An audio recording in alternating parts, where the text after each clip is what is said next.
Assalamualaikum warahmatullahi wabarakatuh. Perkenalkan, nama saya Muhammad Fazra Rezi, NIM 19043-104. Di sini saya akan menjelaskan tentang tugas AKL 1, yaitu tugas P45. Bisa dilihat di sini instruksinya. Kita langsung ke jawabannya saja. Sini ada allocation of excess fair value over book value, yaitu cost of 70% interest Januari tanggal 1, yaitu seharga $490.000. Kemudian imply fair value of sold dalam kurung $490.000 yang tadi dibagi 70%, maka hasilnya menjadi $300.000. Kemudian ada book value of sold seharga $600.000. Kemudian ada excess fair value over book value seharga $100.000. Lalu ada non-controlling interest dikurang 30% of fair value at acquisition seharga $210.000. Kemudian selanjutnya ada excess allocate. Di bawahnya itu undervalue inventory item sold in 2011 seharga $5.000. Kemudian ada undervalue buildings dalam kurung 7 tahun, masanya 7 tahun, 7 year, seharga $14.000. Kemudian ada undervalue equipment dalam kurung 3 tahun, masanya 3 year, seharga $21.000. Kemudian ada patents seharga $40.000. Kemudian ada remainder to goodwill seharga $20.000. Lalu kemudian excess fair value over book value seharga $100.000 setelah jumlahkan tadi. Selanjutnya ada calculation of income from sold. Sold net income seharga $100.000 less dikurang undervalue inventory sold in 2011 seharga $5.000 dikurang lagi less additional depreciation or on building dalam kurung 14.000 dibagi masa 7 tahun menjadi seharga $2.000.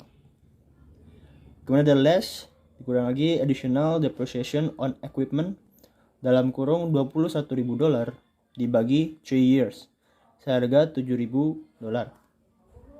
Kemudian ada less dikurang lagi patent amortization dalam kurung $40.000 dibagi 40 tahun seharga $1.000.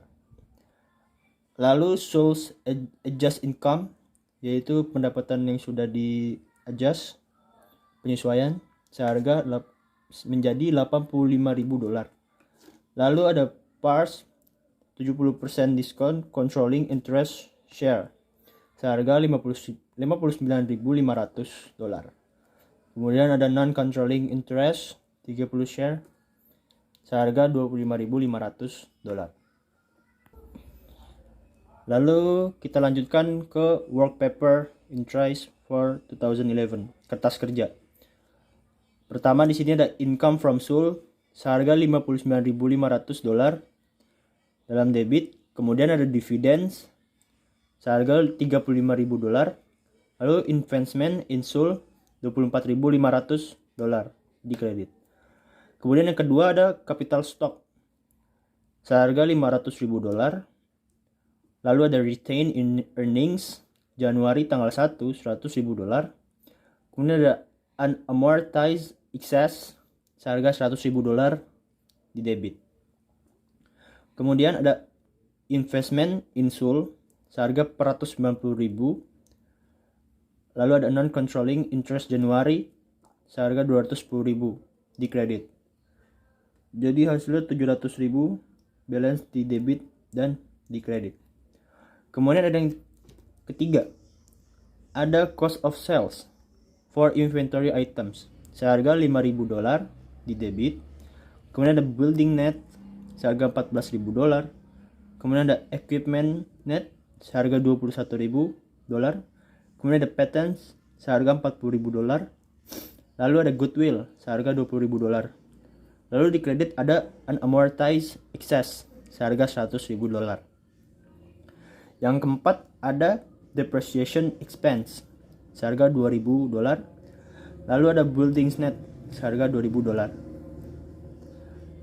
Yang kelima ada depreciation expense seharga $7.000. Lalu equipment net seharga $7.000 debit dan kredit. Kemudian yang keenam ada other expense seharga $1.000 di debit. Lalu ada equipment net seharga $1.000 di kredit.